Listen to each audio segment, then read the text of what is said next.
Hello दोस्तों, कैसे हैं आप लोग। आपका पीएसएस विज़न एकेडमी में बहुत बहुत स्वागत है। जैसा कि आप लोग को पता है कि परसेंटेज चल रहा था, तो परसेंटेज में आगे आज हम लोग 10 क्वेश्चन और करेंगे। आज के क्वेश्चन भी सारे मोस्ट इंपॉर्टेंट क्वेश्चन हैं जो कि आपके एग्ज़ाम में पूछे जा सकते हैं। जैसा कि अभी अभी आप, हाँ भैया गुड मॉर्निंग। जैसा कि अभी अभी आप लोग ने क्लास ली शिव सर की क्लास के बाद मेरी क्लास है ना। 8 बजे से शिव सर की क्लास थी और 9 बजे से मेरी क्लास है। तो भैया आ जाओ सब लोग। क्लियर। तो जैसे शिव सर की क्लास आप लोग ने ली है वैसे ही हमारी क्लास भी ले लीजिएगा, है ना। पढ़ाई कर लो। शुरू करें, शुरू किया जाए, ठीक है। चलिए, तो आज का पहला जो क्वेश्चन है, आज का जो पहला क्वेश्चन है, हाँ भैया good morning good morning good morning, सबको गुड मॉर्निंग, सबको गुड मॉर्निंग, ठीक है। आज का पहला क्वेश्चन है, लिखा हुआ है, if the height of a cylinder is increased by 15% and the radius of its base is decreased by 10%, then the percentage change in its curve surface area is.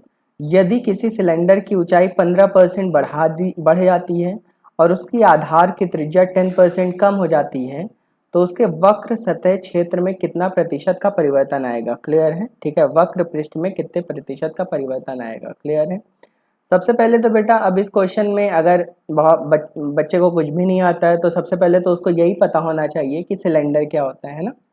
देखो बेटा, सिलेंडर ये होता है ऐसे, जो सिलेंडर का शेप होता है, घर में भी या रसोई में सिलेंडर देखे ही होंगे।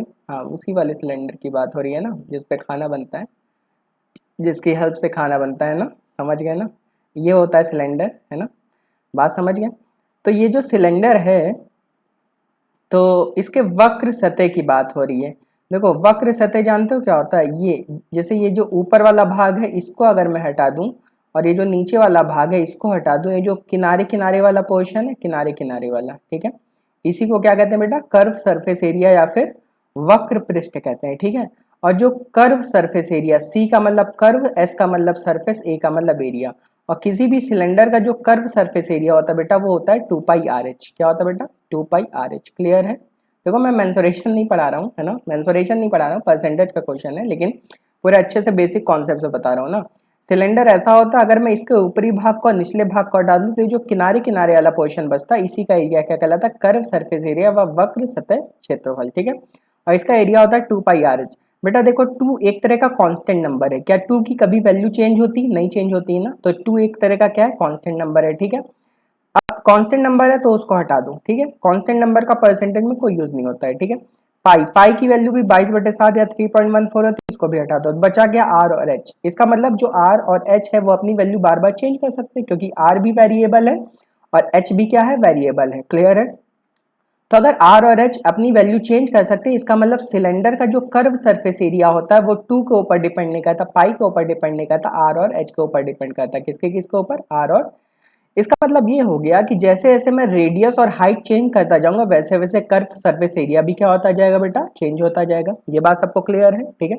तो इसका मतलब ये तो भाई कल वाला ही कॉन्सेप्ट आ गया। हमने कल आपको बताया था जब भी दो चीजों में चेंज करने पर उसका प्रभाव एक तीसरी चीज पर पड़े तो वहां पे एक कॉन्सेप्ट आता है नेट इफेक्ट का। आता है कि नहीं आता, ठीक है। अगर वहां पे नेट इफेक्ट का कॉन्सेप्ट आता है तो नेट इफेक्ट का कल मैंने आपको फॉर्मूला बताया था। क्या बताया था फॉर्मूला, नेट इफेक्ट का फॉर्मूला बताया था आपको, x plus Y plus X Y divided by 100। बताया था कि नहीं बताया था बेटा, याद आ रहा है, क्लियर है। तो इसका मतलब ये जो x होगा ये r को शो करेगा और ये जो y होगा ये h को शो करेगा। तो जरा क्वेश्चन पढ़ के बताओ, सिलेंडर की ऊंचाई कितनी बढ़ाई गई, 15%, और आधार की त्रिज्या कितनी कम की गई, 10% कम की गई। तो यहाँ पे अगर मैं x की जगह, यहाँ पे ऊंचाई की जगह मतलब 15% बढ़ रहा है तो x यहाँ मैं 15% रख लूँ क्योंकि बढ़ रहा है। क्लियर। फिर यहाँ पे रेडियस घट रही 10%, तो यहाँ -10% रख ले रहा हूँ। बात समझ में आ रही है, ठीक है।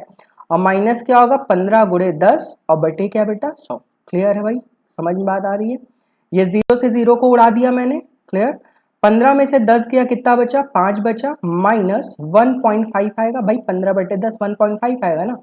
और 5 में से 1.5 माइनस करोगे तो आ जाएगा बेटा 3.5%। कितना आ जाएगा, 3.5%। तो इस क्वेश्चन का जो फाइनली आंसर आ गया वो 3.5% आ गया। इसका मतलब जो सिलेंडर का कर्व सरफेस एरिया है वो 3.5% क्या हो गया बेटा, बढ़ गया। क्लियर है।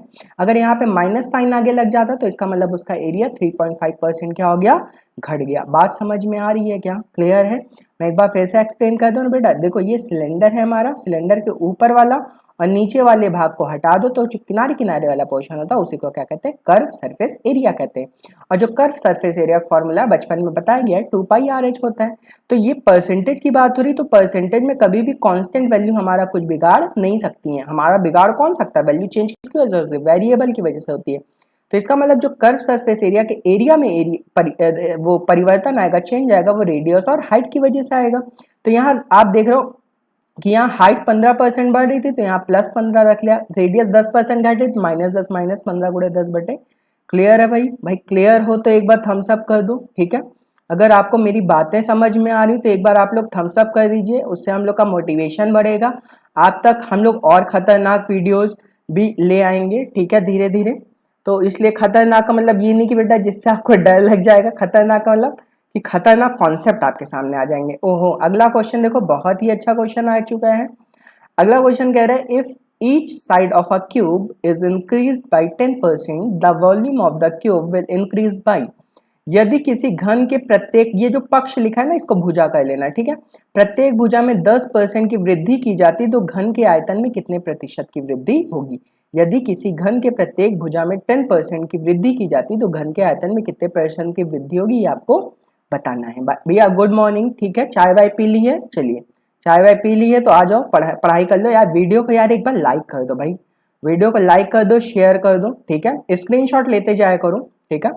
अगर स्क्रीनशॉट नहीं भी ले पाते हो तो मुझसे टेलीग्राम वाले ग्रुप में बोल दिया करो, टेलीग्राम वाले ग्रुप में मैं इसका PDF ही भेज दिया करूंगा विद सोल्यूशन। क्लियर है? मेरे पास पढ़ा रहता है, कोई दिक्कत वाली बात नहीं है। लेकिन अभी क्लास में आराम से पढ़ो, ठीक है। यहाँ नोट करने की ज़्यादा ज़रूरत नहीं, सब मेरे पास नोट रहता है। अगर आप कहोगे तो मैं PDF भी टेलीग्राम वाले ग्रुप में भेज दूंगा, ठीक। तो यहाँ देखो क्वेश्चन में कह रहा है किसी घन की प्रत्येक भुजा में 10% की वृद्धि की जाती है तो उसके घन के आयतन में कितनी वृद्धि होगी।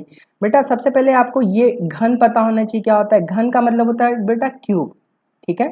आपने लूडो वाला पासा देखा है? आजकल लॉकडाउन में भैया लोग खूब लूडो खेल रहे हैं ना, लूडो खूब खेल रहे हैं और लूडो खेल खेल के ही ये हाल हो गया है कि पढ़ाई में मन नहीं लग रहा है अब, ठीक है। किसी का भी पढ़ाई मन, भैया ये पासा बन गया, ये क्या बन गया, पासा। ये आपका पासा, ये जो पासा होता है ना यही क्या कहलाता है, घन कहलाता है। घन का मतलब बेटा क्यूब होता है। क्यूब की खासियत ये होती है कि क्यूब जो होता है वो स्क्वायर से बनता है। जैसे ये स्क्वायर है ना, ये स्क्वायर है, इसकी जैसे हाइट को बढ़ा दो ऐसे ऐसे ऐसे ऐसे ऐसे ऐसे बढ़ा दो, उतना मैं बढ़ा नहीं पा रहा हूँ, है ना, ठीक है। 3D होता है ना क्यूब, इसलिए तो ऐसे ऐसे बढ़ा दो तो क्या बन जाता है, क्यूब बन जाता है। बात समझ में आ रही है? क्लियर है भैया? समझ गए, ठीक है। तो कुल मिला के जो स्क्वायर का जो क्यूब होता है वो स्क्वायर का 3D फिगर होता है। मतलब स्क्वायर को अगर मैं हाइट के रिस्पेक्ट में बढ़ा दूं तो वो क्यूब बन जाता है। क्लियर है? और क्यूब जैसे स्क्वायर की सारी साइड सेम होती है वैसे क्यूब की भी सारी साइड क्या होती, सेम होती। तो ये हमारा क्या है, क्यूब है। क्लियर? अब जैसे मान लो इस वाली साइड में भी इसने बढ़ा दिया ना, इस वाली साइड को भी इसने बढ़ा दिया और इस वाली साइड को भी इसने बढ़ा दिया। क्लियर? तो कह रहा है कि इन तीनों साइड को जब बढ़ा दिया भाई, क्योंकि प्रत्येक पक्ष में 10%, क्योंकि आपको पता है क्यूब में जो है कि कुल मिला के मैं ये कहना चाह रहा हूँ कि जो क्यूब का वॉल्यूम है, तो क्योंकि यहाँ पे क्यूब के वॉल्यूम की बात हो रही है ना, तो किसी भी चीज जो क्यूब का वॉल्यूम होता है वो होता है बेटा साइड क्यूब। क्या होता है, साइड क्यूब। साइड क्यूब का मतलब साइड को 3 बार मल्टीप्लाई कर दो, इसीलिए मैं 3 साइड की यहाँ बात कर रहा हूँ, ये वाली ये वाली ये वाली। क्यों? क्योंकि भाई आपको पता है कोई भी 3D फिगर होता है तो उसमें 3 चीजें होती है, एक लेंथ होता है, एक ब्रेथ होता है और एक हाइट होता है। एक लंबाई होती है, एक चौड़ाई होती है और एक ऊंचाई होती है। क्लियर है? अब एक लंबाई चौड़ाई ऊंचाई होती है क्योंकि क्यूब में सारी साइड सेम होती हैं, इसीलिए लंबाई को भी मैंने मान लो a मान लिया, चौड़ाई को भी a मान लिया और ऊंचाई को भी a मान लिया, तो इसलिए a का क्यूब हो जाता है। अब समझ बात आ रही है? क्लियर है सबको? ठीक है। तो घन के आयतन में क्या वृद्धि होगी, तो वॉल्यूम क्या होता है, a क्यूब होता है। साइड का क्यूब होता है बोले तो a क्यूब होता है। बात समझ में आ रही है? अब भाई मामला फिर वही फंस गया कि यहाँ पे अगर a स्क्वायर होता तब तो मैं सीधे नेट इफेक्ट लगा देता 10 + 10 + 10 गुणे 10/100। लेकिन यहाँ तो a का क्यूब हो गया, मतलब a कितनी बार है, a बेटा है कितनी बार, 3 बार है। a कितनी बार है, 3 बार है। तो इसीलिए मामला क्या हो चुका है, फंस चुका है। ठीक है, अगर मामला फंस चुका है तो मैंने आपको कल बेसिक कॉन्सेप्ट बताया था, कल की क्लास में भाई बेसिक कॉन्सेप्ट बताया था। अगर आप लोग ने कल की वीडियो नहीं देखी तो कल की वीडियो देख लो, तभी आपको ये बात समझ में आएगी। नेट इफेक्ट का ऊपर कल की वीडियो मैंने बहुत धांसू बनाई थी। क्लियर? तो यहाँ पे वॉल्यूम होता है ए क्यूब बोले तो ए बोले तो साइड क्यूब होता है ना, घन के आयतन कितने विद्युत। ठीक है, इसका मतलब ये भी 10% बड़ा होगा, ये भी 10% बड़ा होगा और ये भी बेटा 10% बड़ा होगा। बात समझ में आ रही कि नहीं आ रही है? क्लियर? तो अगर यहाँ ये भी 10% बड़ा, ये भी 10% बड़ा, ये भी 10% बड़ा, इसका मतलब जो साइड है मेरे भाई जो साइड है वो 10% बढ़ गई है। 10% क्या हो गई? बढ़ गई है। चलो बता भैया जल्दी से बता दो, 10% की फ्रैक्शनल वैल्यू क्या होती? 1/10 होती। क्या होती? 1/10। अगर बढ़ रहा है तो ऊपर वाले को प्लस साइन दे दो। क्लियर है? ठीक है, तो अब जानते हो क्या हो चुका है, अब मामला ये हो चुका है कि पहले जो लंबाई थी वो भी 10 थी, अगली वाली भी लंबाई 10 थी और अगली वाली भी लंबाई 10 थी ना, पहले इनिशियल। ठीक है, यहाँ पे मैं इनिशियल लिख दूं क्या? चलिए आप लोग के लिए यहाँ पे इनिशियल लिख दे रहा हूँ। ठीक है, यहाँ पे भैया पहले जो, क्योंकि आपको पता है कि जो वॉल्यूम होता है बेटा साइड इंटू साइड होता है। इसका मतलब आपको मैंने ये बताया था कि जो नीचे वाला रेशियो था वो इनिशियल को शो करता है। इसका मतलब एक तरह से लंबाई भी पहले 10 थी ना, चौड़ाई भी पहले 10 थी, बात समझ में आ रही है, और ऊंचाई भी पहले 10 थी। क्लियर है? लेकिन मामला क्या फंस गया, बाद में लंबाई 10 से 1 बढ़ गई बोले तो 11 हो गई, चौड़ाई भी 10 से 1 बढ़ गई बोले तो 11 हो गई, ऊंचाई भी 10 से 1 बढ़ गई बोले तो 11 हो गई। बात समझ में आ रही है? अब ये 10 10 10 को मल्टीप्लाई कर लो, 10 10 10 को मल्टीप्लाई करोगे। क्यों मैंने मल्टीप्लाई किया है भैया? क्योंकि वॉल्यूम क्या होता है? ए का क्यूब। भैया शुरू से ही कह रहे हैं वॉल्यूम क्या होता है? ए इंटू ए होता है। ठीक है, तो 10 गुणे 10 गुणे 10 करोगे तो 1000 आ जाएगा ना। तो फाइनल यहाँ पे अगर मैं 11 गुणे 11 गुणे 11 करूं तो बेटा 11 का क्यूब 1331 होता है। क्लियर है? ठीक है, क्वेश्चन खत्म हो चुका है मेरे भाई, क्वेश्चन खत्म हो चुका है। ठीक है, बताओ वॉल्यूम पहले 1000 था, बाद में 1331 हो गया, वॉल्यूम कितना बढ़ गया? 331 बढ़ गया। बोलो मेरे भाई, वॉल्यूम 331 बढ़ गया। और जब वॉल्यूम 331 बढ़ गया, जब भी ज्यादा की बात होती तो मैंने कहा था कम वाले से भाग देता। बताओ इन दोनों में कम कौन है? 1000 कम है। ठीक है भाई, देखो इस क्वेश्चन को करने में मुझे ज्यादा टाइम ना लगता, लेकिन मामला वही है कि आप लोग के लिए हो सकता है चीजें नहीं हो, इसलिए मैंने पूरा अच्छे से बताने की कोशिश आपको की है। ठीक है, तो यहाँ वॉल्यूम 331 बढ़ेगा किसके रिस्पेक्ट में? 1000 के रिस्पेक्ट में। ठीक है, 331 बटे 1000 गुणे 100 कर लो तो 2 0 उड़ गए ना, 2 0 उड़ गए, तो आंसर क्या आ गया? 33.1% आ गया। बात समझ में आ रही है? 33.1% आ गया। क्लियर है? बात समझ गए? ठीक है, तो इस क्वेश्चन को इस तरह से हम लोग ने निपटा दिया। तो फाइनली इस क्वेश्चन का आंसर आ जाएगा 33.1%। मैं फिर से एक बार क्लियर कर दे रहा हूँ भाई, कह रहे किसी घन के प्रत्येक 10% वृद्धि की जाती है। इसका मतलब साइड, ये वाली साइड भी 10 पर, मतलब कि पहली वाली साइड भी 10% बढ़ी, ये भी 10%, ये भी 10%। ठीक है, तो 10% बढ़ी, मतलब हर एक 10% में 10 फ्रैक्शन 1/10। तो पहले साइड लंबाई भी 10 थी, चौड़ाई भी 10 थी, ऊंचाई भी 10 थी, 10 गुणे 10, क्योंकि वॉल्यूम साइड क्यूब होता है, 10 गुणे 10 गुणे 10 की 1000 आ गया। बाद में क्या आ गया? 1331। क्लियर है? अगर बेटा जानते हो मुझे अगर इसका स्क्रीनशॉट लेना हो तो बेटा स्क्रीनशॉट ले लो। अगर मुझे इसी क्वेश्चन को एग्जाम में खत्म करना होता तो जानते हो मैं क्या करता? बताता हूँ क्या करता। देखो सबसे अच्छी बात ये होती है, हमको ये पता है कि क्यूब में सारी साइड क्या होती? सेम होती है। सारी साइड सेम होती नहीं होती है? अगर क्यूब में सारी साइड सेम होती तो मैं उसी का फायदा उठा लूंगा। मैं उसी का क्या उठा लूंगा बेटा? फायदा उठा लूंगा। उठा लूं फायदा, जल्दी से मिट जाए तो फिर फायदा उठाना आपको बताते हैं। एग्जाम में ऐसे ही धुआं कर देंगे इस क्वेश्चन को, धुआं। ठीक है, एकदम गर्दा गर्दा हो जाएगा। ठीक है, कैसे करेंगे? थोड़ा सा बस मैं मिटा लूं जल्दी से, मिटता भी नहीं ना जल्दी, तो क्या करूं मैं, मेरे पास डस्टर थोड़ी ना है। चलिए, हाँ देखिए, यहाँ पे जो साइड थी कितनी बढ़ रही थी बेटा? 10% बढ़ रही थी। क्लियर है? ठीक है, 10% की फ्रैक्शनल वैल्यू क्या होती है? 1/10 होती है। क्लियर? ठीक है, अच्छा बताओ मैंने वॉल्यूम क्या कहा था? वॉल्यूम का फॉर्मूला बताया था, ए क्यूब बताया था। इसका मतलब जानते हो, यहाँ इनिशियल लिख लो, वॉल्यूम इनिशियल, यहाँ वॉल्यूम फाइनल लिख लो। इसका मतलब पहले साइड 10 थी तो ए का क्यूब मतलब 10 का क्यूब 1000। ठीक है, यहाँ पे 10 में एक जोड़ो 11, 11 का क्यूब 1331। लो क्वेश्चन खत्म हो गया। क्लियर? तो वॉल्यूम कितना बढ़ा? 331 बड़ा भाई, 331 बटे 1000 और गुड़े क्या कर लो 100 कर लो, उड़ा दो 2 जीरो उड़ा दो, आंसर आ गया कितना 33.1%। मैं एग्जाम में इस तरह से सोचता, और ये जो 10% फ्रैक्शन 1/10 में लिख के बताता यार, ये भी मैं ना लिखता। क्लियर है, ये सारी चीजें अभी आपके लिए नहीं है इसलिए मुझे लिखनी पड़ रही है। चलिए अगला क्वेश्चन देखते हैं। ठीक है, अगला क्वेश्चन भी है धांसू क्वेश्चन, और इस क्वेश्चन को धांसू तरीके से मैं बताऊंगा। धांसू क्वेश्चन है, धांसू तरीके से बताऊंगा। ठीक है, क्वेश्चन में कह रहा है, देखो क्वेश्चन में क्या कह रहा है, कह रहा है in a factory the production of cycles rose to 48,400 from 40,000 in 2 years, the rate of growth per annum is. एक कारखाने में साइकिल का उत्पादन 2 साल में 40,000 से बढ़कर 48,400 हो गया, प्रतिवर्ष वृद्धि की दर क्या होगी? प्रतिवर्ष बतानी, सबसे क्वेश्चन की खासियत यही कि जो वृद्धि की दर बतानी बेटा प्रतिवर्ष बतानी, कोई दिक्कत नहीं है। ठीक है, देखो जैसे मान लो बेटा पहले इनिशियल यहाँ लिख लो और यहाँ क्या लिख लो फाइनल। क्लियर, बताओ इनिशियली हम साइकिल कितना उत्पादन कर रहे थे 40,000, बोलो मेरे लाल भैया बोलो। ठीक है, पहले हम साइकिल कितना उत्पादन कर रहे थे 40,000। क्लियर है, और यही साइकिल का उत्पादन 2 साल बाद कितना हो गया मेरे भाई 48,400। तो बताओ यहां से यहां तक आने मेरे भाई, यहां से यहां तक, देखो इस क्वेश्चन को अगर करोगे तो बुक में अजीब तरीके से दिया रहता है, जिस तरीके से बता रहा हूं उस तरीके से खत्म करो, एकदम धुआं हो जाएगा क्वेश्चन। क्लियर है, तो यहाँ पे इनिशियल से फाइनल, देखो एक तरह का ये जो कॉन्सेप्ट है बेटा, ये जो कॉन्सेप्ट है ये सीआई का कॉन्सेप्ट है। सीआई का बोले तो कंपाउंड इंटरेस्ट, ये जो बेटा कॉन्सेप्ट है ये कंपाउंड इंटरेस्ट का कॉन्सेप्ट है। इसलिए मैं आपको कंपाउंड इंटरेस्ट का जो अमाउंट वाला फॉर्मूला होता है या सीआई वाला फॉर्मूला, तो मैं उस वाले फॉर्मूले से नहीं कराऊंगा, मैं ऐसे ही करा दे रहा हूं। ठीक है, जैसे पहले इनिशियली साइकिल कितना बन रही थी 40,000 बन रही, 2 साल बाद कितनी बनने लगी 48,400 बनने लगी ना, ये यहां से यहां तक आने में 2 साल लग गए।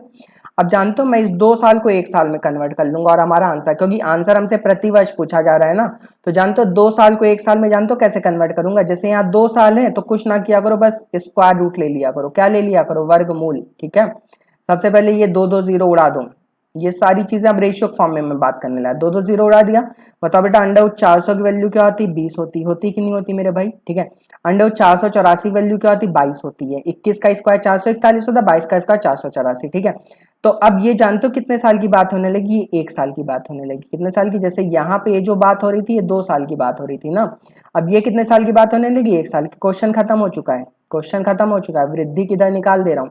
बताओ पहले तुम 20 साइकिल बना रहे थे, बाद में 22 साइकिल बना रहे, तो कितनी ज्यादा साइकिल बनाए? 2 साइकिल ज्यादा बनाए 1 साल में। ठीक है, और 2 साइकिल ज्यादा बनाए किसके रिस्पेक्ट में? जब भी ज्यादा बात होती तो कम वाले से भाग दो, 2/20 गुणे 100।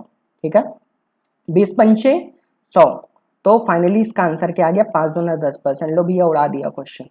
बोलो भैया मजा आ रहा हो तो बता दो भैया, एक बार लाइक कर दो। मजा आ रहा हो तो जल्दी से लाइक कर दो यार, इस तरह से पढ़ाने में मजा नहीं आ रहा है। ठीक है, एकदम शांति है, शांति नहीं, लाइव चैट में एकदम धूम धड़ाका मचा रहना चाहिए। ठीक है, चलिए, और अपने दोस्तों को भी बुला लिया करो, अपने दोस्तों को बुलाया करो, कहा करो कि यहाँ पे एकदम बढ़िया से अब क्लास चल रही है, मैथ्स की भी क्लास चल रही, जीएस की भी क्लास चल रही, इंग्लिश हिंदी की भी क्लास चल रही। इंग्लिश की क्लास बेटा मंडे से श्योर है इंग्लिश की क्लास। ठीक है, क्वेश्चन में कह रहा है in factory the production of cycle rose to 48,400। ठीक है, पहले 40,000 था, बाद में 48,400, कितने 2 साल।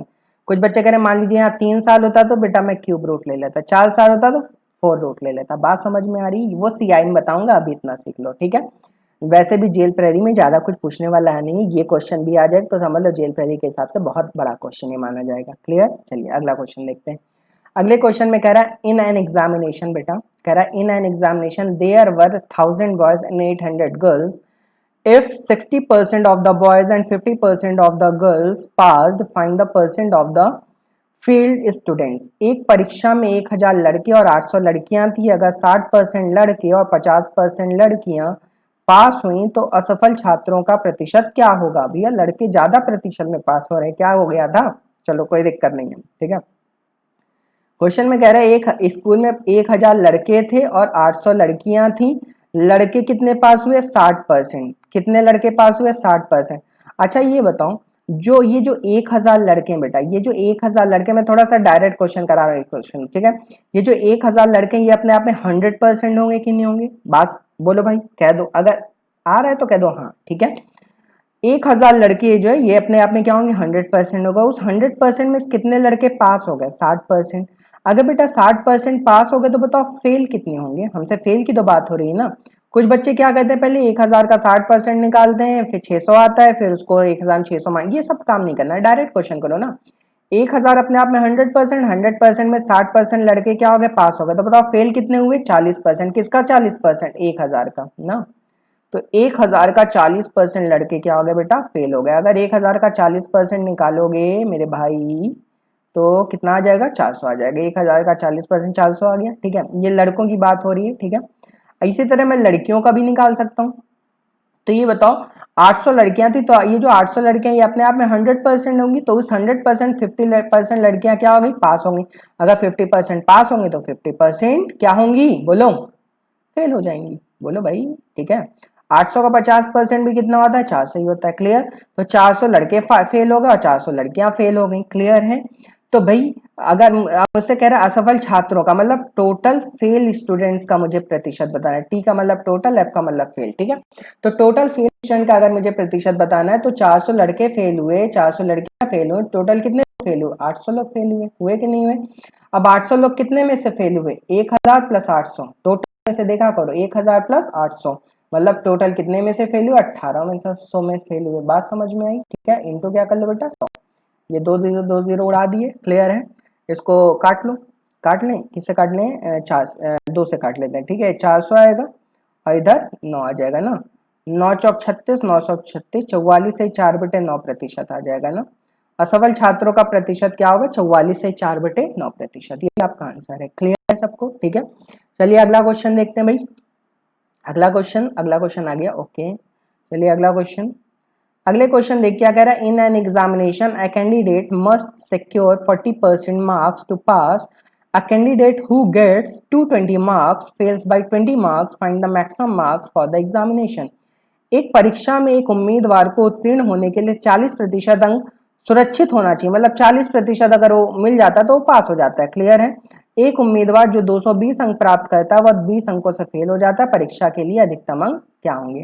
देखो बेटा पहले इस क्वेश्चन का मैं कॉन्सेप्ट समझा दे रहा हूँ। देखो जब भी एग्जाम होता है तो उसमें एक होता है मैक्सिमम मार्क्स। क्या होता है मैक्सिमम मार्क्स ना, मैक्सिमम एम का मतलब मैक्सिमम मार्क्स, ठीक है। तो जो मैक्सिमम मार्क्स होता है बेटा 100% होता है। मैक्सिमम मार्क्स होता है क्या ये सुन लो बेटा। मैक्सिमम मार्क्स का मतलब होता है कि जितने नंबर का एग्जाम होता है, जैसे मान लो आपका एग्जाम 200 नंबर का हुआ तो आपके लिए जो 200 नंबर होंगे वो क्या होंगे 100% होंगे, क्लियर है। तो उस जब भी आप कोई एग्जाम देने जाते हो तो कुछ जो बेटा पढ़ने में बहुत होनहार बच्चे होते हैं वो सोचते हैं मेरे 200 में 200 नंबर आ जाओ, मान लो 200 में से 199 भी आ जाते हैं तब भी वो क्या हो जाते हैं दुखी हो जाते हैं, कहते हैं एक नंबर मेरा कट गया, रोने लगते हैं, इधर उधर सबसे सबसे बता डालेंगे अरे मेरा एक नंबर कट गया, एक नंबर कट गया, है ना। लेकिन कुछ बच्चे ऐसे होते हैं जो केवल इसको पाने के लिए जाते हैं। देखो मैं क्या लिखने जा रहा हूं, कुछ बच्चे चलो कोई दिक्कत नहीं है, ठीक है। कुछ बच्चे होते हैं केवल वो इसको पाने जाते हैं, क्या minimum passing marks. Minimum passing marks का मतलब होता है न्यूनतम उत्तीर्ण अंक। न्यूनतम उत्तीर्ण अंक का मतलब बेटा होता है कि बस जस्ट पास हो गए, क्या हो गए जस्ट पास। जैसे मान लो 200 में से कोई बंदा 40 नंबर पा गया, क्या पा गया 200 में से बेटा 200 नंबर का एग्जाम था उसमें से कितना पा गया 40 नंबर पा गया और वो जस्ट क्या हो गया पास हो गया, क्या हो गया पास हो गया, ठीक है। लेकिन अगर ये 39 पा जाएगा तो फेल हो जाएगा, 41 पा जाएगा तब भी पास हो जाएगा। इसका मतलब 40 एक बाउंड्री लाइन है जिसके इधर या उधर जाने पे फेल या पास डिसाइड होगा। तो ये 40 क्या हो गया मिनिमम पासिंग मार्क्स हो गया। और बेटा ये जो भी बंदे ऐसे होते हैं जो केवल मिनिमम पासिंग मार्क्स पाने जाते हैं कि मतलब वो 40 अगर पा गए 40 पा गए तब भी समझ लो इतना खुश रहते हैं कि जैसे लगता है कि उन्होंने पूरा संसार जीत लिया है, ठीक है। तो कहने का मतलब ये है, कहने का तात्पर्य भैया ये है कि आप कितने नंबर कितने मार्क्स पा रहे हैं ये आपकी खुशी नहीं डिसाइड करती है। खुश रहना या ना रहना इंसान के ऊपर डिपेंड करता है। बात समझ में आ रही है, ठीक है। कहने का मतलब ये है कि अगर आपके पास ज्यादा पैसा भी आ जाता है तब भी आप हो सकता है दुखी ही रहो मन से, लेकिन कुछ लोग कम पैसे में भी खुश रहते हैं। समझ में बात आ रही मैं क्या कहना चाह रहा हूँ, क्लियर है। तो ये ज्ञान की बात थी, इसको मैथ से ना जोड़ना, बस ऐसे ही ज्ञान दे दिया, ठीक है। तो यहाँ पे maximum marks 100%, maximum marks clear हो गया कि मैक्सिमम मार्क्स मतलब जो अब मार्क्स अपने आप में क्या होते हैं, मतलब कि कंप्लीट जितने नंबर पेपर होता है वो अपने आप में क्या होता है 100%, और मिनिमम पासिंग मार्क्स जितने नंबर पाके कोई बंदा जस्ट क्या हो जाता है, पास हो जाता है। ठीक है, तो जब भी इस तरह का क्वेश्चन आएगा तो बस ये दो कॉन्सेप्ट हमेशा ध्यान रखिएगा। क्लियर है, मैक्सिमम मार्क्स और मिनिमम पासिंग मार्क्स वाला। क्लियर, चलिए अब इस क्वेश्चन देख लेते हैं। क्वेश्चन देखो क्या कह रहा था, एक परीक्षा में एक उम्मीदवार को उत्तीर्ण होने के लिए 40% अंक सुरक्षित करने चाहिए। मतलब उस परीक्षा के मिनिमम पासिंग मार्क्स कितने बेटा, 40% है। 40% है, मतलब कोई बंदा अगर 40% पा जाएगा, 100% में 40% पा जाएगा तो उसको पास माना जाएगा। बोलो मेरे भाई, क्लियर है। आगे देखो क्या कह रहा है, एक उम्मीदवार जो 220 अंक प्राप्त करता है वह 20 अंकों से फेल हो जाता है। मतलब एक उम्मीदवार है वो 220 नंबर पा रहा था लेकिन 20 नंबरों से क्या हो रहा था, फेल हो रहा था। तो वो मेरे पास आया, भैया हम तो उदारवादी हैं ही, ठीक है। 220 नंबर पा रहा था, 20 नंबर से फेल हो रहा था। उसने कहा गुरुजी हम फेल हो रहे हैं। हमने कहा कितने नंबर से, कहा 20 नंबर से। हमने कहा लो भैया दे दिए। नहीं समझे, समझ बात आ गई ना। क्या मैं कहना चाह रहा हूं, मैं कहना ये चाह रहा हूं कि वो बंदा 220 नंबर पा रहा था और 20 नंबरों से फेल हो रहा था। तो मैंने क्या किया, 220 नंबर तो पा ही रहा था, 20 नंबर से फेल हो रहा, हमने कहा जाओ ले जाओ भैया। कुल मिलाकर मैं ये कहना चाह रहा हूं, कभी भी कोई बंदा फेल हो रहा हो, कभी भी कोई बंदा फेल हो रहा है तो जितने नंबर फेल हो रहा है उसको क्या कर दो, ऐड कर दो। ठीक है, और ऐड कर दो तो ये क्या हो जाएगा, मिनिमम पासिंग मार्क्स हो जाएगा। क्या हो जाएगा, मिनिमम पासिंग मार्क्स। और ये क्या हो जाएगा, मिनिमम पासिंग परसेंट हो जाएगा। तो ये दोनों आपस में क्या होंगे, बराबर। ठीक है, बच्चे कह रहे हैं ये कैसे हो गया। अब सुनो मेरी बात बेटा, ये बताओ, बच्चे कह रहे हैं ये +20 करने पे मिनिमम पासिंग मार्क्स ही क्यों आए, ये बताइए। अच्छा तुम ये बताओ, मान लो तुम्हें भूख लगी है, ठीक है, तुम्हें भूख लगी है तो तुम क्या करोगे बताओ। तुम किसी के पास जाओगे और कहोगे भैया एक रोटी दे दो, कि ये कहोगे कि हमें 56 भोग दे दो। भाई पहले ये सोचोगे कि एक रोटी से अपनी भूख मिटा लेते हैं, फिर आगे का देखा जाएगा मामला। बोलो भैया, ठीक है।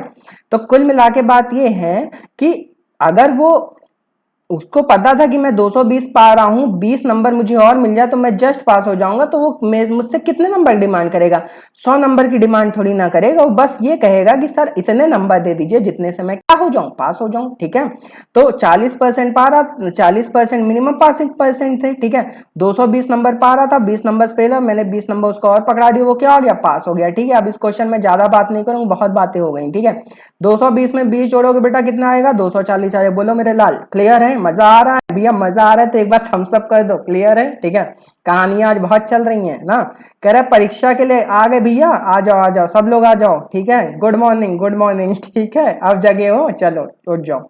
कह रहा 40% बराबर 240। कह रहा परीक्षा के लिए अधिकतम अंक क्या होंगे, अधिकतम अंक बताने। ठीक है, तो अधिकतम मैंने क्या कहते हैं, 100%। तो 40% बराबर 240, तो 100% बराबर 240 बटे 40 और गुड़े क्या 100। ये देखो जीरो से जीरो क्या हो गया, उड़ा दिया, 4 छंग 24, जीरो ना, आंसर क्या आ गया 600।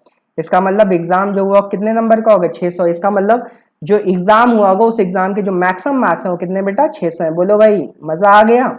ठीक है, चलिए अगला क्वेश्चन। अगला क्वेश्चन भी लगभग लगभग वैसा ही है, थोड़ा सा अच्छा क्वेश्चन है। ठीक है, चलिए कह रहा है कि कॉन्सेप्ट वही है। कह रहा है क्वेश्चन में, कह रहा है a candidate who gets 20% marks in an examination fail by 30 marks, but another candidate who gets 32% get 42 marks more than the pass mark, then the percent of marks is। एक उम्मीदवार जो परीक्षा में 20% अंक प्राप्त करता है वह 30 अंक से असफल हो जाता है, लेकिन 32% पाने वाले दूसरे उम्मीदवार को उत्तीर्ण अंक से 42 अंक अधिक मिलते हैं। फिर पास अंकों का प्रतिशत क्या होगा, मिनिमम पासिंग मार्क्स का परसेंट बताना है। क्लियर है, कोई दिक्कत नहीं है। अब सुनो मेरे भाई, यहाँ पे दो उम्मीदवार थे। पहला उम्मीदवार था 20% नंबर पा रहा था, कितने पा रहा था, 20%। जितने पा रहा उसको लिख दो, 20% पा रहा था। ठीक है, अच्छा बताओ कितने नंबरों से फेल हो रहा था, 30 अंकों से। अच्छा मैं मान लो वो मेरे पास आएगा तो मैं क्या करूंगा, मैं कहूंगा लो भैया 30 नंबर ले जाओ। तो मैंने उसको 30 नंबर क्या दे कर दिए, दे दिए। ठीक है, 20% पा रहा था, 30 नंबर दे दिए भैया। ठीक है, तो क्या हो गया, पास हो गया। तो बताओ ये पूरा जो इक्वेशन बना होगा ये मिनिमम पासिंग मार्क्स का बना होगा कि नहीं बना होगा। भाई ये जो 20% है, भाई 20 में 30 छोड़ के 50 ना कर देना। क्लियर है, क्योंकि ये प्रतिशत बात हो रही है, नंबरों में बात हो रही है। ठीक है, तो 20 में 30 जोड़ के 50 ना कर दीजिएगा भैया। क्लियर है, तो ये प्रतिशत है, ये नंबर है, कभी जोड़ना नहीं, क्योंकि भैया तुम लोग जो है बहुत खतरनाक टाइप का मुझे पता है जोड़ देते हैं, ठीक है। तो 20% प्लस 30, ये पूरी कैलकुलेशन किसको डिनोट करेगी, मिनिमम पासिंग मार्क्स को डिनोट करेगी, ठीक है। अच्छा चलो, अब वो तो पास हो गया, अब वो अपने दोस्त के पास गया, कहा भाई भाई मैं तो पास हो गया। तो उसके दोस्त ने कहा अच्छा, तो कहा तुम्हारी तुम्हारी क्या स्थिति है ये बताओ। तो उसके दोस्त ने कहा कि बेटा तुम्हें जितने नंबर मिले ना उससे मुझे 42 अंक क्या मिले, ज्यादा मिले। कहा रहा है ना 32% पाने वाले दूसरे उम्मीदवार को उत्तीर्ण अंक से 42 अंक ज्यादा, इस तो भैया ये उत्तीर्ण अंक ही तो है, तो इसका मतलब इसको जितने मिले उससे 42 अंक से ज्यादा मिले। तो जो पहला वाला बंदा था फिर वो मेरे पास आया, कहा गुरुजी आपने हमें पास कर दिया, ये तो बहुत अच्छी बात है, लेकिन हमारे दोस्त को हमसे ज्यादा नंबर काहे दिलाए। हमने कहा बताओ क्या करें कि वो तुम्हारे बराबर हो जाए। तो उसने कहा कि ऐसा करिए, जितने परसेंट वो पा रहे हैं ना, मतलब जितने नंबर वो पा रहे हैं, तो उसमें से ये जो एक्स्ट्रा नंबर पा रहे हैं इनको क्या कर दीजिए, कम। कुल मिला के बात ये है कि इनको फेल नहीं करना है, इनको बस हमारे बराबर कर दीजिए। बात समझ में आ रही है, नहीं समझे, क्लियर है, ठीक है भाई। ये जो 32% में से 42 कम हुआ, ये जो 42 नंबर ज्यादा पा रहा था अपने इस वाले दोस्त थे, क्योंकि भाई देखो जब तक दोस्ती तभी तक होती जब लोग बराबर के हों, अगर लोग थोड़ा सा ऊपर नीचे होते हैं तो दोस्ती टूटने लगती है, ठीक है। तो वही चीज हो रही थी यहाँ पे कि ये पास तो हो जा रहे थे, लेकिन जो अगला बंदा था इनसे 42 नंबर जा, तो इसके 42 नंबर क्या कर दिए, कम करवा दिए, ठीक है। तो पहला देखो कुल मिला के इस क्वेश्चन का कॉन्सेप्ट ये होता है बेटा, जो फेल हो रहा है उसको पास करा दो प्लस करके, और जो पास हो रहा है उसको फेल ना करो, उसके नंबर माइनस करके इसके बराबर पहुंचा दो। बात समझ गया, ठीक है। अब देखो प्रतिशत का कैलकुलेशन प्रतिशत से होगा, नंबर का कैलकुलेशन देखो ये भी मिनिमम पासिंग मार्क्स है और ये भी मिनिमम पासिंग, इसलिए दोनों आपस में क्या हो गए, बराबर, ठीक है। अब देखो यहां पे अगर मैं 42 में 30 जोड़ूं तो कितना आएगा, 72 आएगा, आएगा कि नहीं आएगा, क्लियर है। अब 32 में से 20 घटा लो, 32% में 20% घटा लो तो कितना आएगा, 12% आएगा, ठीक है। तो बता 12% बराबर 72, बोलो मेरे भाई 12% बराबर 72 ना। तो आंसर देखो प्रतिशत बताना है ना, 12% बराबर 72, तो 1% बराबर 6 होगा कि नहीं होगा, क्लियर है। अब देखो अब कुछ बच्चे क्या कहते हैं यहाँ 100% दुनिया निकालने लगते हैं, वो सब काम नहीं करना है भाई। देखो देखो ये तो पूरा ये मिनिमम पासिंग की रिस्पेक्ट में तो बात हो रही है ना, और हमें मिनिमम पासिंग प्रतिशत चाहिए। तो देखो ये तो प्रतिशत में ही, ये बस इस नंबर को प्रतिशत बदल दो, इसको मैं बदल दूंगा, देखना कैसे बदलूंगा। तुम बताओ 1% बराबर अगर 6 है तो बताओ 30 बराबर, जैसे 6 पंचे करोगे तो 30 आएगा। तो अगर यहाँ 6 को 30 तक पहुंचाने 5 से गुणा किया, तो यहाँ भी 5 से गुणा कराओगे तो कितना आएगा, 5% आएगा, नहीं समझे, क्लियर है मेरे भाई। क्या मैंने कहा, मैंने कहा 1% बराबर 6 या 6 बराबर 1%, तो 30 बराबर 5%। तो जो 30 की वैल्यू है किसके बराबर है, ये 5% की क्या है, बराबर है, क्लियर है। तो 20 में 5 जोड़ लो, 20 में 5 जोड़ लो तो आंसर क्या आ गया, 25%। तो इस क्वेश्चन का जो भैया फाइनली आंसर है वो 25% आ चुका है। अब समझ में बात आ गई, क्लियर है भैया, नहीं समझ में आ रहा है, ठीक है। अगर अभी भी नहीं समझ में आ रहा है तो भैया एक बार फिर से मैं एक्सप्लेन कर दे रहा हूँ, और फिर ना समझ में आए तो वीडियो को रिवाइंड करके देख लीजिएगा, ठीक है। क्योंकि भाई मेरे समझाने में कमी नहीं, आपके समझने में कमी है, ठीक है। क्योंकि मैं आज से तो पढ़ा नहीं रहा हूँ, पढ़ाते पढ़ाते हमारे बाल बेटा पक गए हैं, है ना। अब मेरे बाल पक गए हैं तो इसका मतलब समझ लो पढ़ा तो लूंगा, ठीक है। पढ़ाने में कोई कमी नहीं, तुम्हारे समझने में कमी है, समझ का फेर है, ठीक है। तो वीडियो को रिवाइंड करके देखिए, हमारे ऊपर आरोप ना लगाइए, आप अपने ऊपर आरोप लगाइए, ठीक है। क्योंकि दूसरों के ऊपर तो उंगली उठाना आसान रहता है, लेकिन खुद के ऊपर उंगली उठाना मुश्किल रहता है ना। तो इसलिए वीडियो को रिवाइंड करें, सारी चीजें समझ में आएंगी। फिर से देख लो, करे एक उम्मीदवार जो परीक्षा में 20% अंक प्राप्त कर 30 अंक से फेल हो, हमने कहा था जब फेल होगा तो पास कर दो, प्लस करके पास कर दो, कर दिया। तो हमेशा ये ध्यान रखना, ये मिनिमम पासिंग मार्क्स के रिश्तों की बात हो रही, क्लियर है। आगे कह रहा है 32 पर पाने और दूसरे उत्तीर्ण 42 अंक अधिक मिलते हैं, ठीक है। तो जिसको ज्यादा मिलता है उसके करके माइनस कर दो, ठीक है। माइनस कर दिया, 32 माइनस क्या कर दिया, 42। तो परसेंट में परसेंट माइनस प्लस माइनस करो, नंबर मन नंबर, ठीक है। 32 में 20 गया कितना, 12%। 42 में 30 जोड़ोगे 72, 72 बराबर 12% ना। तो 12% बराबर 72, उल्टा करके 1% बराबर 6। तो यहाँ पे मैंने परसेंट में आंसर निकालना है ना, तो बस 30 के लेना, तो 30 बराबर 5%, तो 20 में 5% तो 25, तो यही मिनिमम पासिंग परसेंट है, क्लियर। चलिए अगला क्वेश्चन देखते हैं भैया, अगला क्वेश्चन। चलिए अगले क्वेश्चन देखिए क्या कह रहा है, इन 2 successive years 175 students of a school appeared at the final examination. Respectively, 75% and 60% of them passed. The average rate of pass is. दो क्रमिक वर्षों में एक विद्यालय के 100 और 75 छात्र अंतिम परीक्षा में उपस्थित हुए। उनमें से क्रमशः 75% और 60% पास हुए। सफलता की औसत दर क्या होगी?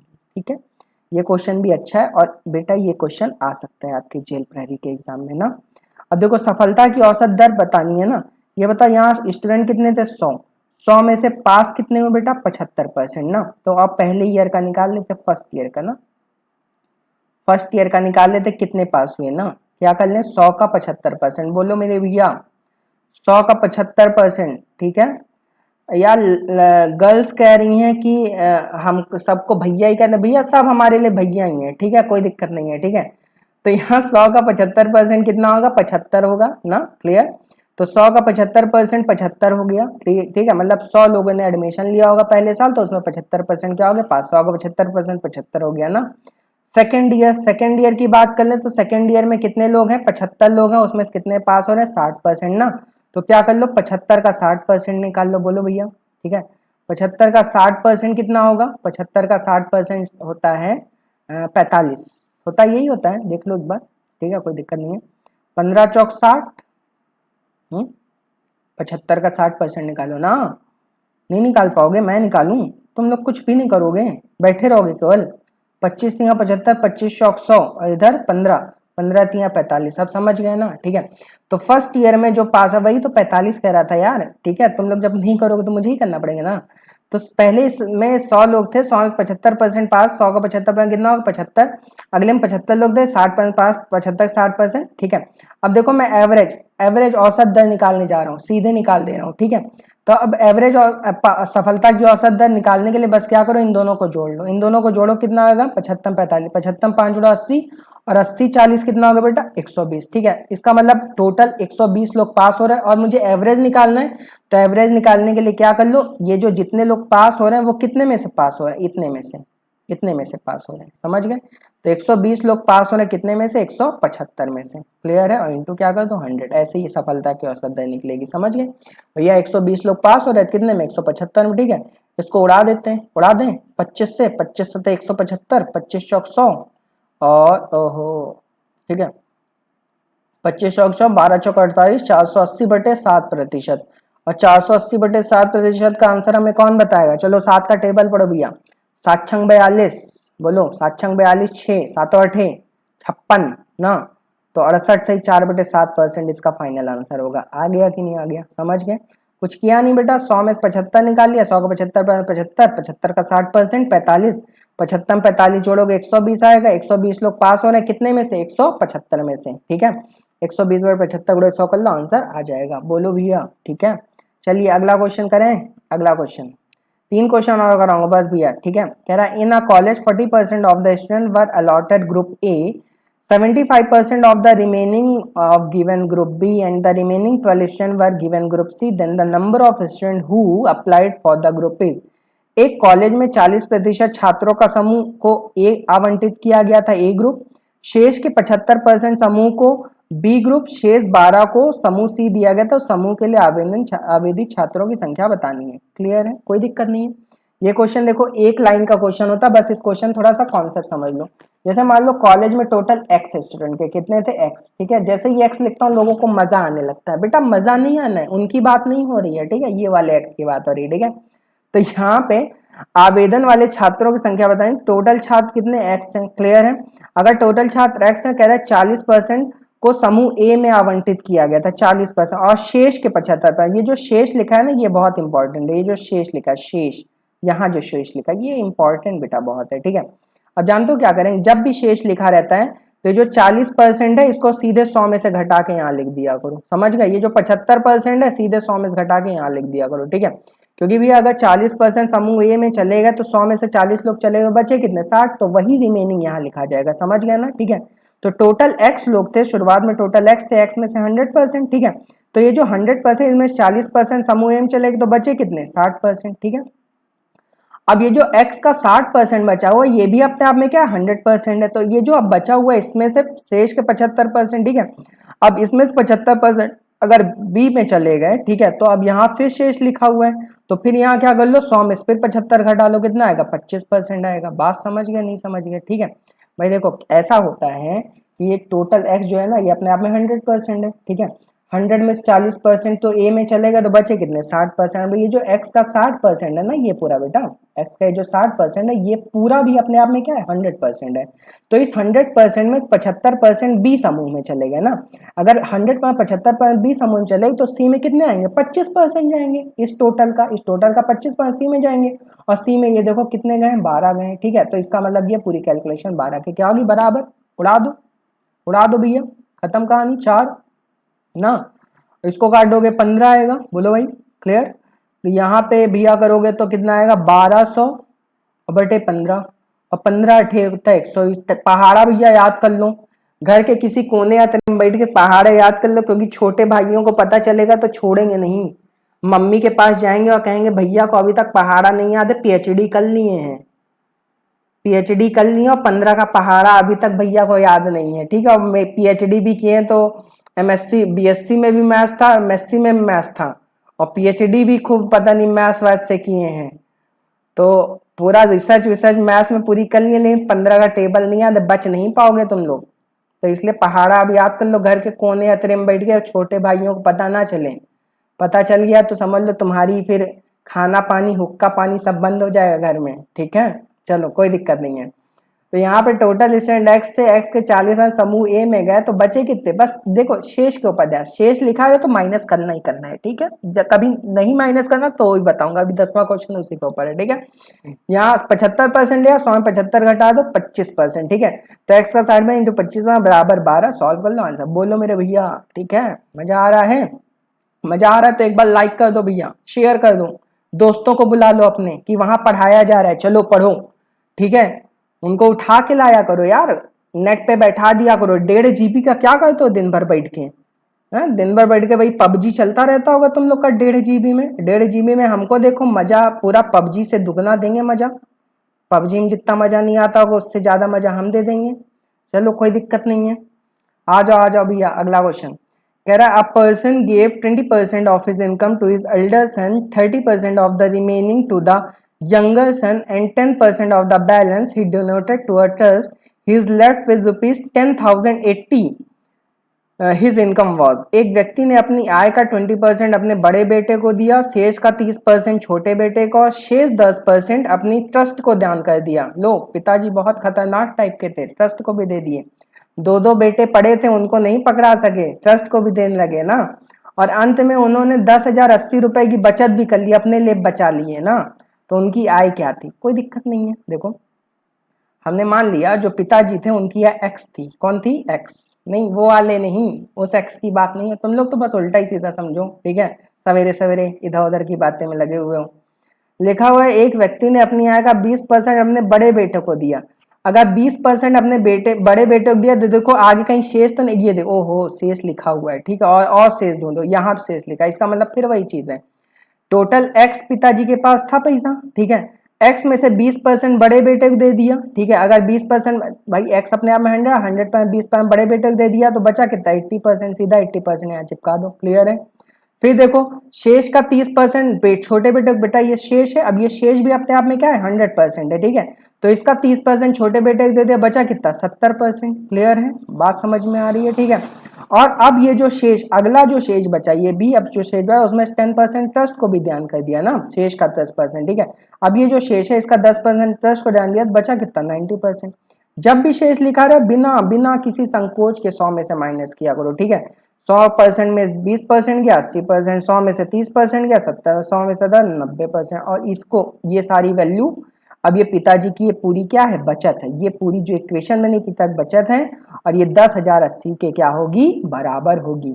1 2 3 1 2 3 ना, ये कट गए 3 0, क्लियर, ठीक है। एक्स इज इक्वल टू क्या आ जाएगा, 10080 और 3 0 भैया इधर चिपका दो, चिपका दिए, ठीक है। और 8 इंटू 7 इंटू 9 को इधर उठा लो, उठा ला भाई, क्लियर है, ठीक है। उड़ा दिया जाए क्या, किससे उड़ाया जाए, तुम लोग बताओ यार, कैलकुलेशन भारी लग रही है। उड़ा दें, उड़ा देते हैं, कोई दिक्कत नहीं, 8 से उड़ा देते हैं सीधे, ठीक है। 8 एकम 8, ना। 8 का भी टेबल तुम लोग को नहीं याद है, याद कर ले यार, ठीक है। 8 एकम 8, 9 10, ठीक है। 9 10 2 ना, तो 8 दूना 16, 4 8 छंग 48, ठीक है। 0 0 0 0, ठीक है, ये आया। और फिर 9 से ये उड़ेगा क्या? हाँ 9 से भी तो उड़ जाएगा यार, 9 से उड़ा दें, चलो 9 से भी उड़ा देते हैं।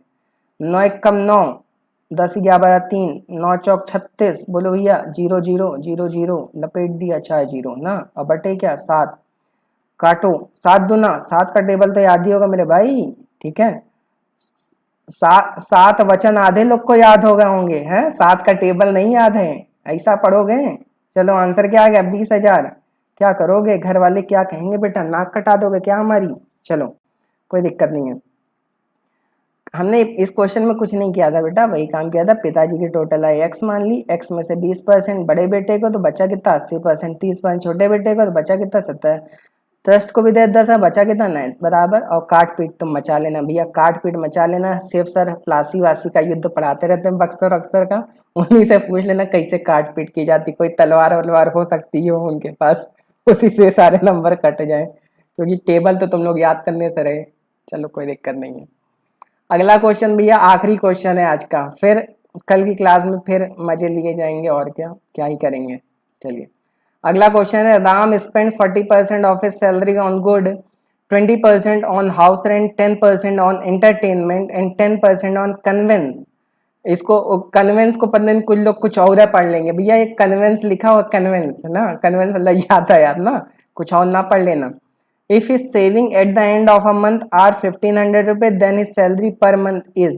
राम अपने वेतन का 40% भोजन पर, 20% घर के किराए पर, 10% मनोरंजन पर और 10% तुम लोग की तरह था ना, 10% परिवहन पर खर्च करता है। यदि महीने के अंत में उसकी बचत 1500 रुपए, तो प्रति माह उसका वेतन क्या होगा? ठीक है। अब बच्चे कह रहे हैं यहाँ तो कहीं, बच्चे ढूंढना चालू कर दिए, वही ढूंढना चालू कर दिए क्या? शेष। यार इस क्वेश्चन मेरे भाई शेष कहीं नहीं लिखा है। राम अपने वेतन का 40% भोजन पर, कॉमा शेष नहीं है, कॉमा 20% घर के किराए पर, कॉमा 10% मनोरंजन पर और 10% परिवहन पर खर्च करता है। यदि महीने के अंत में, तो अगर शेष नहीं है तब बेटा क्वेश्चन समझ लो और ज्यादा अच्छा हो चुका है, ठीक है। कुछ करना नहीं, टोटल इनकम राम की x मान लो, ठीक है। जब भी शेष ना लिखा रहे तो बस जितने भी परसेंट लाइन से दिए हो सबको उठा के क्या कर लो? जोड़ लो, ठीक है। तो बताओ 40 में 20 जोड़ो 60, 60 में 10 जोड़ो 70, 70 में 10 जोड़ो 80 ना। तो अगर राम की टोटल इनकम अगर x और ये x अपने आप में 100% है, तो 100% राम ने 40 20 60, 60 10 70, 70 10 80% खर्च कर दिया। अगर राम ने 80% खर्च कर दिया, बचाया कितना भैया? 20%। भैया x का 20% बचा लिया और देखो यहाँ पे कितना बचा है? 1500। तो x का 20% बराबर 1500, 20 पंचे 100, 15 पचे 75 ना। आंसर आ गया 7500। तो इस क्वेश्चन का फाइनली आंसर क्या आएगा भैया? 7500, मतलब राम 7500 रुपया प्रति माह कमा रहा है। क्लियर है? चलिए, तो जब भी शेष लिखा रहेगा बार बार 100 में से माइनस करके लिखना, जब भी शेष नहीं लिखा रहेगा तो बस सीधे परसेंट को जोड़ लो। 40, 40 में 20 जोड़ा 60, 60 में 10 जोड़ा 70, 70 80। एक्स अपने आप में 100% था, 100% में से 20% कम किया तो 80% कम किया तो 20% बचाया और वो 1500 के क्या होगा? बराबर, ठीक है। तो भैया आज की क्लास में मैंने जो भी क्वेश्चन कराए हैं उस तरह के क्वेश्चन आपके जेल प्रहरी या और भी एग्जाम्स में पूछे जा सकते हैं। क्लियर? तो इसलिए ये सारे क्वेश्चंस आप घर में प्रैक्टिस करिए, कोई भी बुक उठा लो, आप क्वेश्चन करना शुरू कर दो। और कुछ बच्चे कह रहे हैं सर भारी क्वेश्चन भी थोड़ा कराया करिए। बेटा भारी क्वेश्चन इसलिए नहीं करा रहे हैं, भारी क्वेश्चन ऐसा नहीं कि मैं कराऊंगा नहीं, कराऊंगा, लेकिन क्या है कि अभी जेल प्रहरी के ऊपर पूरा फोकस कर रहे हैं, इसलिए नहीं करा रहे, ठीक है।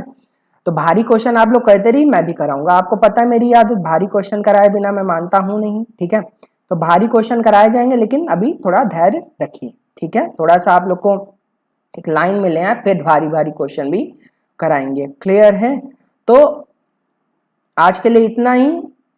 हमारी वीडियो देखने के लिए, हमारे चैनल पर हमारे लोगों के साथ, आपके अपनों के साथ देखने के लिए बहुत बहुत धन्यवाद। अपनी सेहत का ख्याल रखिए, कोरोना से बचे रहिए। कोरोना कब खत्म होगा मुझे भी नहीं पता है। जब भी खत्म होगा तो हम आपसे मिलेंगे क्लास में, और क्लास में बोर्ड के सामने मैं खड़ा रहूँगा, पढ़ाऊँगा, आप पढ़ेंगे, उस समय और मौज आएगी ना। तब तक के लिए अभी ऐसे ही काम चला लीजिए, ठीक है। तो कल फिर मिलते हैं। आज के लिए धन्यवाद। Thank you so much.